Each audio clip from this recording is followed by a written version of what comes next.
Hello everybody! E aí pessoal, tudo bem? Eu sou o Thales, você está no meu canal de ensino do inglês. Temos mais de 600 vídeos e cobrimos inglês do nível básico ao avançado, from basic to advanced. We talk about vocabulary, falamos sobre o vocabulário, English grammar, gramática inglesa, business English, inglês para negócios e agora inglês para concursos e vestibulares. Ok? Bom, eu gravo vídeos desde o início do ano passado e se atente que vídeos do nível básico contêm explicações em português e vídeos Intermediate Advanced e Business English, né, que são 3 das playlists que tem no meu canal, elas são inteiramente em inglês. Então o vídeo é todo em inglês. Então você vai achar no meu canal vídeos inteiramente em inglês e vídeos com explicações em português. Tá bom? Porque aí fica acessível para todos os níveis de dificuldade possíveis, alright? Before we begin, subscribe. Hit the notification bell to get the latest updates. Assine o canal, ative o sininho da notificação, dê um joinha se você curtir e vamos lá. Bom, ó, essa é a telinha do meu canal. Você pode vir aqui, ó, na lupinha e procurar os conteúdos que você quer estudar, tá? Isso é importante. Você pode procurar por palavra-chave. Agora vamos para o texto. Eu tinha feito zoom aqui, gente, peraí. Nós estamos explorando o concurso da Petrobras de 2007, tá? Da Sebrasp. É um concurso antigo, mas é um concurso com o padrão Sebrasp, né? De interpretação de texto, de exploração de vocabulário, de gramática. Apesar que não costuma vir muita gramática nos concursos da Sebrasp. Mas depende muito, né? Assim, são possibilidades. Geralmente, a gramática que é explorada do texto, ela é explorada a partir do texto. Não é um tópico gramatical aleatório, né? Vocabulário também é a partir do texto. E a interpretação de texto, né? Que é comum, clássica, todo concurso tem. Aqui é um texto enorme, né? Que a gente vem explorando nos últimos vídeos, né? Eu fiz 2 ou 3 vídeos explorando, esmiuçando todo o texto, significado, palavras, a gente já viu isso. E tivemos vídeos para falar dessas questões aqui, ó. Pode ser inferido do texto que, né? Nós já exploramos essas questões. Peraí, gente, só me organizando aqui. É o famoso quem sabe faz ao vivo, né? Tem que me ajuntar aqui. Bom, pode ser inferido do texto que, tá? Então, você tem aqui um bloco de questões, a gente já explorou isso. Agora, nós vamos para de acordo com o texto. De acordo com o texto, já diz o que é, né? Eu quero saber se estas frases, de acordo com o texto, são corretas ou não. É muito importante ressaltar que é de acordo com o texto. Pode estar correta a frase em relação ao bom senso, entre aspas? Pode, mas pode não estar no texto. Pode ser uma inferência feita a partir do texto? Pode, mas não está no texto. Então, se tiver qualquer elemento na frase que não esteja no texto, qualifica como errado, tá? Então, vamos ver a primeira. Customer service and the image presented by the business is a concern solely of the business owner. Então, serviço ao consumidor e a imagem apresentada pelo negócio, né? Então, aqui, ó, image presented by the business. Aqui nós temos a voz passiva, né? Imagem apresentada pelo negócio. É uma preocupação apenas, né, solely, ou seja, é somente, né, somente ou apenas do proprietário do negócio, né, porque aqui, ó, você tem o verbo own, que é o verbo possuir. Ih, gente, eu tô passando o dedo na tela. Você tem aqui owner, Owner é proprietário. Own, sem o ER, sem o sufixo ER, é possuir. Eu falo assim, I own a house. Eu possuo uma casa, né? Então, vamos ver. Será que o texto fala isso? Que o serviço ao consumidor e a imagem apresentada pelo negócio é uma preocupação apenas do proprietário? Bom, voltando no texto, aí você tem que fazer um screening, né? Uma peneirada rápida pelo texto. Por exemplo, os 2 primeiros parágrafos certamente não tem isso, tá? Por quê? O primeiro fala do livro, da referência, do Broken Windows. Depois ele dá os exemplos de Nova York, dos crimes, de como a criminalidade caiu, papapá. E aqui fala que se aplica, ó, os mesmos princípios se aplicam ao negócio, né? E aqui, ó, como tá falando que... Pera aí, gente. Tô voltando aqui. Qualidade, o serviço ao cliente é a imagem. Serviço ao cliente, ele começa a explorar aqui, ó. Aqui ele fala que... Aqui ele fala que a forma que um consumidor ou potencial consumidor percebe o seu negócio é um elemento crucial para o seu sucesso ou falha, certo? Aí ele fala, se você cometeu um engano, um erro, tiver um empregado mal educado, deixará aquele consumidor sair com uma experiência negativa, uma vez que seja, e você está convidando o desastre, tá?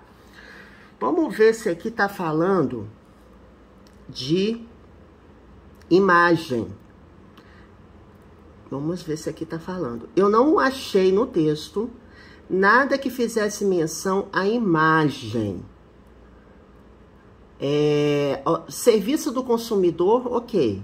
Aqui ele fala que a empresa, o proprietário, né, o negócio, ele tem essa preocupação com o serviço ao consumidor, certo? Porque esse parágrafo, essas frases que eu acabei de ler, né, das linhas 28 a 32, ele fala isso, da diferença que faz o serviço ao consumidor. Agora, não fala nada aqui de imagem. Fala da imagem, mas referente à vestimenta, dressing code, né? Que pode trazer perdas para a marca. Deixa eu me ver aqui, isso aqui fala explicitamente de imagem, não fala. Não fala de imagem. Então, observações. Não fala diretamente aqui no texto da imagem apresentada pelo negócio. Mas assim, você poderia até dizer, ok, imagem pelo negócio pode estar implícita na reputação quando a gente fala de sucesso, falha.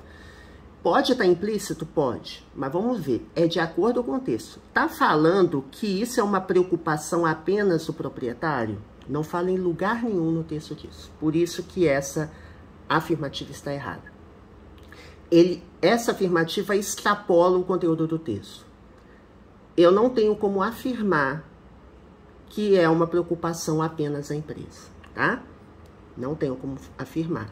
Tanto que aqui ele fala na perspectiva empresarial da empresa, ele fala também dos clientes, dos empregados, né, que os empregados devem se preocupar, né, devem exibir uma atitude. Aliás, as pessoas, os tipos certos de pessoas, aqueles que gostam de lidar com pessoas, sejam admitidas. Então, assim, tem a preocupação com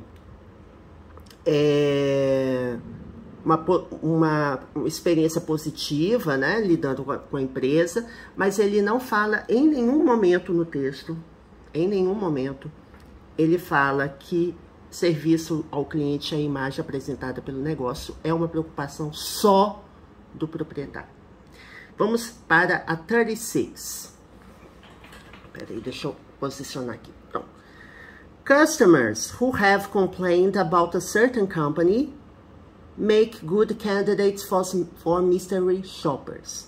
Então, os consumidores que reclamaram, né, reclamaram ou vêm reclamando sobre uma certa empresa fazem bons candidatos para compradores misteriosos.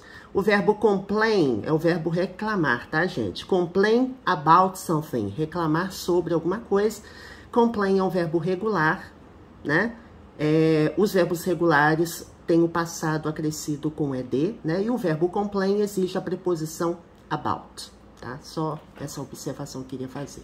Bom, o parágrafo do Mystery Shoppers, aí primeiro você passa o olho rapidinho e tenta identificar onde tem Mystery Shoppers, aqui.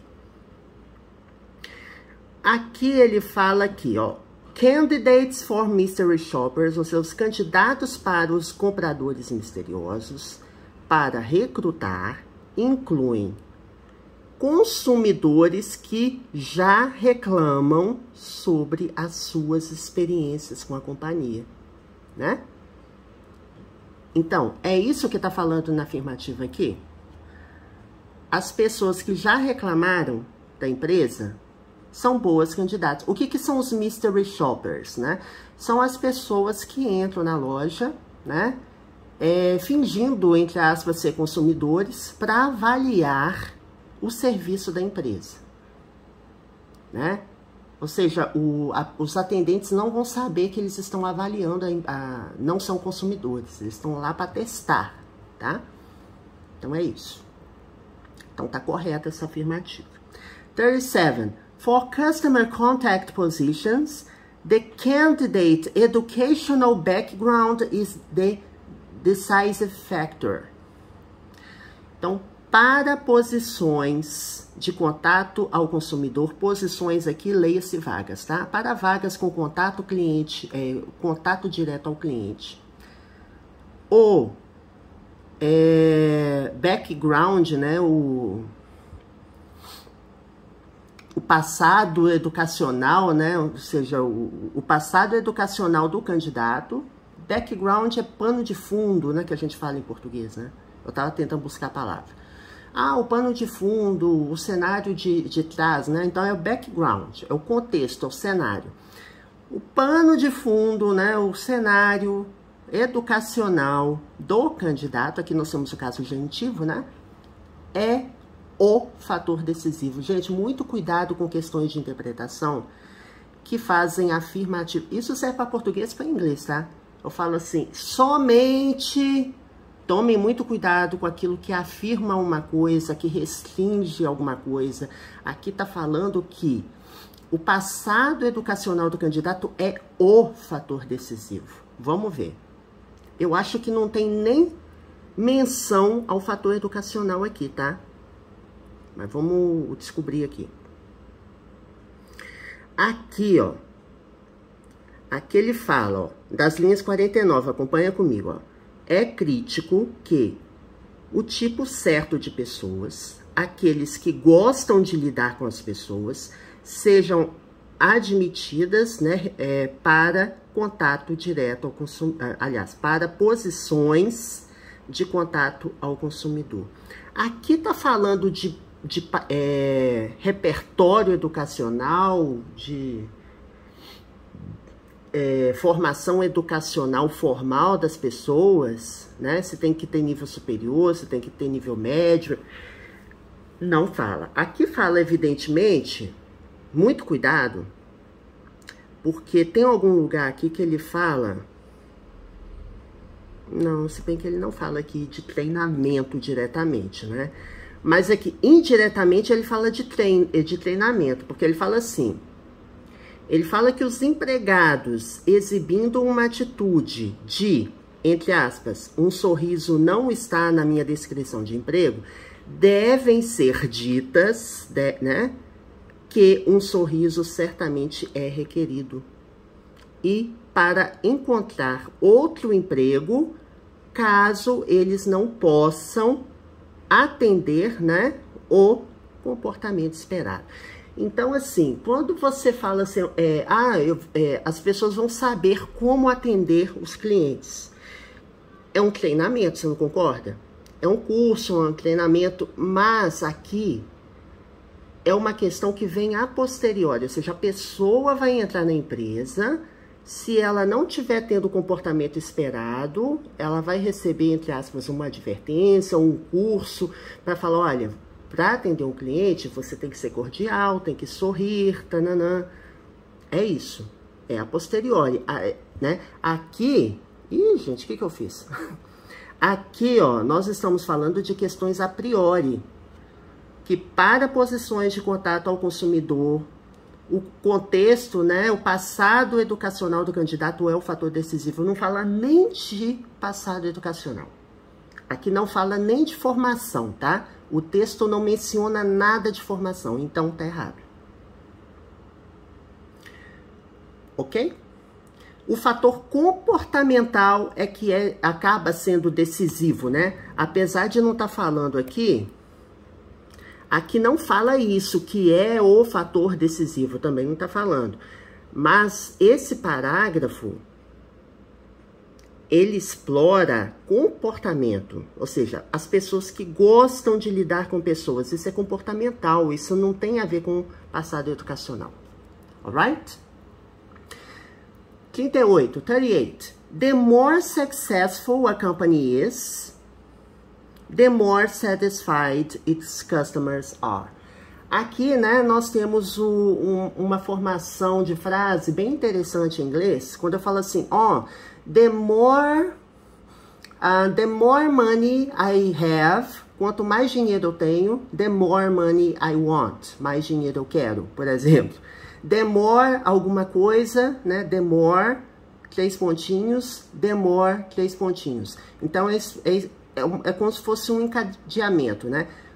Quanto mais, tá?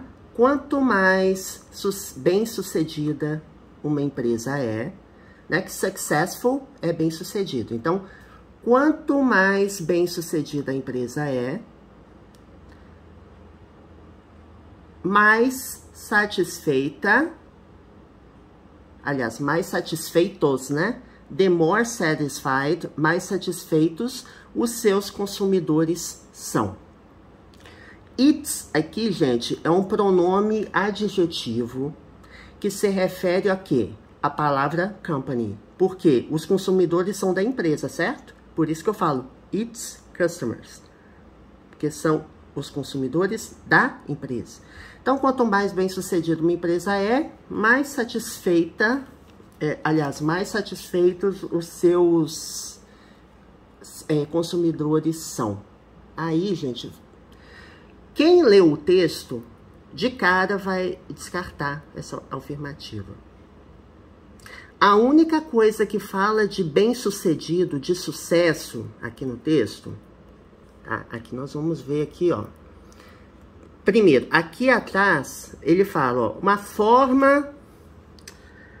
a forma que um consumidor ou potencial consumidor percebe o seu negócio é um crucial elemento no seu sucesso ou falha. Ok. Aqui tá falando de sucesso, mas não tem a ver com a frase que a gente acabou de ver. Aqui fala que quanto mais bem-sucedida a empresa é, mais satisfeitos os consumidores são. Aí vamos ver aqui. Cá no final, ele fala, né, que a empresa que sofre, né, dessa broken window, né, das janelas quebradas, a hubris, você só lembra aqui que é uma forma bem orgulhosa, né, ó, forma bem orgulhosa de falar ou se comportar que ofende as pessoas. Então, formas ofensivas de janelas quebradas, né? A empresa sofre disso, de janelas quebradas, quando a gestão acha que o negócio é tão bem sucedido que não é mais importante, que não é mais importante, né? No longer quer dizer que não mais se aplica. Não é mais importante, não tem mais importância satisfazer consumidores. É isso que essa frase está falando. Aqui não está falando aqui não tá falando que quanto mais bem sucedido uma coisa, não tá relacionando uma coisa com a outra, tá? Não tá estabelecendo uma relação de causalidade, por isso que tá incorreta, ok? Então, é sempre bom, gente, a gente, ups, o que eu fiz, gente? Diminuiu o tamanho tudo aqui. É sempre bom a gente prestar atenção no que tá falando o texto e comparar, ó. Aqui tá falando que, a empresa acha que o negócio é tão bem sucedido que não se torna importante satisfazer consumidores. Aqui não tem relação de causalidade. Aqui não fala quanto mais isso, mais aquilo. Não fala. Então, por isso que tá incorreta, tá? The next one. Some employees think they do not have to be nice with customers. Alguns empregados acham que eles não têm, né? They do not have, eles não têm que ser legais com os consumidores, né? Bom, a gente viu isso aqui, ó.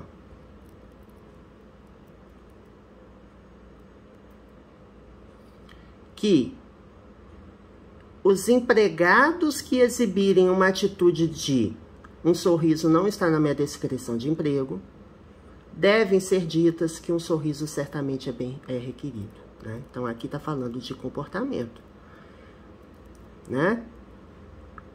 Deixa eu ver se tem alguma outra parte do texto. Acho que não.